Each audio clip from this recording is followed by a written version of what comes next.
Ես ուզում եմ կենտրոնանալ մի բանի վրա, թե ինչ չպիտի անենք։ Մենք մեր հերթին, դուք ձեր հերթին, ձեր ծանոթների իրենց եւ այսպես շարունակ դա չհուսահատվելն է, որովհետեւ հավատացեք, հուսահատություն տարածելը այս իշխանության հիմա հիմնական գործիքն է։ Այդ կալանավորումներն են, այն լկտիություններն են, որ անում են, խոսույթն է, ամեն ձև հուսահատություն տարածելը, որ միևնույնն է բան չի փոխվելու, միևնույնն է մենք ենք մնալու, ու սա ես տեսնում եմ ցավալիորեն, որ ինչ որտեղ նաև միգուցե այսպես շոր հաջողությունն են ումա, որ մարդիկ ասում են միևնույնն է բան չի փոխվելու։ Իշխան Սահաթելյանը օրինակ ասած չէ նաև բանի մասով, որ շատ ասում, որ այս երկրում ընտրություններով իշխանություն չի փոխվել։ Մինչև 2018-ներ փողոցով իշխանություն չէր փոխվել, բայց եղավ, չէ՞։ Այնպես որ ընտրություններով հնարավոր է իշխանություն փոխել ու շատ կարևոր է, որ այս հուսահատությունը, այսինքն այն ինչ իրանք փորձում են ամեն գնով տարածել, իրենց մոտ չհաջողվի։ Այստեղ շատ կարևոր է նաև մեր անելիքը, այդ հույսը ցույց տալը, ընդհանուր բոլորիս կազմակերպվածությունը, վճռականությունը, գիտեք, մեր գործունեությանը ինչ որ մի մասը կնում, կարծում եմ բոլորը էլ այս տարիների ընթացքում տեսել եք, ծանոթ եք, թե ազգային ժողովում, թե ազգային ժողովից դուրս, ինչ ճնշումների են ենթարկվում, ինչ հալածանքների, շատերը ովքեր պայքարում են, համոզված եմ այստեղ նստած շատերը կան, որ այդ ամեն ինչը իրենց մաշկի վրա են զգացել, իրենց գյուղում ու տարբեր տեղեր ինչ որ խոչընդոտների են բախվել իրենց քաղաքական դիրքորոշման համար։ Մենք էլ մեր հերթին բնականաբար եւ մեր նպատակը հաստատ իմացեք ազգային ժողով ընդդիմություն գնալ լինելը չի։ Մեր նպատակը ինչ որ բան փոխելն է, ձեր օգնությամբ, բոլորի օգնությամբ։ Մեծ հաշվով այս ընտրություններով որոշվելու է մի բան։ Կամ մեր ժողովուրդը իր ապագան տնօրինելու իրավունքը վերցնելու է իր ձեռքը,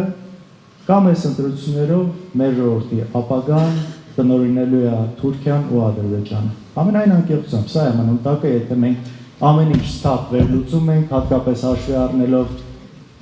Թուրքիայի արտաքին գործերի նախարարի վերջին հայտարարությունը, երբ որ արդեն շատ ուղիղ, բաց աջակցում են այսօրվա գործող վարչապետին։ Ու այս ամեն ինչը պետք է կարողանանք տեղ հասցնել նաև այն մարդկանց, ովքեր այս ամեն ինչը մինչև վերջ լավ չեն գիտակցում, չեն պատկերացնում, ու իսկապես նաև ինչի են այս հուսահատությունը իրենք տարածում, որովհետև եթե մարդ հուսահատված է, չի հավատում, որ հնարավոր է, նաև ինքը մասնակից չի լինում։ Իսկ եթե մասնակցությունը ցածր է լինում, եկեք պատկերացնենք, օրինակ 1 միլիոն մարդ մասնակցում է ընտրությունների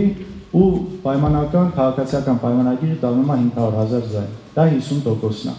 Իսկ եթե մասնակցում է 1.5 միլիոն մարդ ու ԿՊ-ն տանում է 500,000 ձայն, սա արդեն 33%-ն է ստացվում։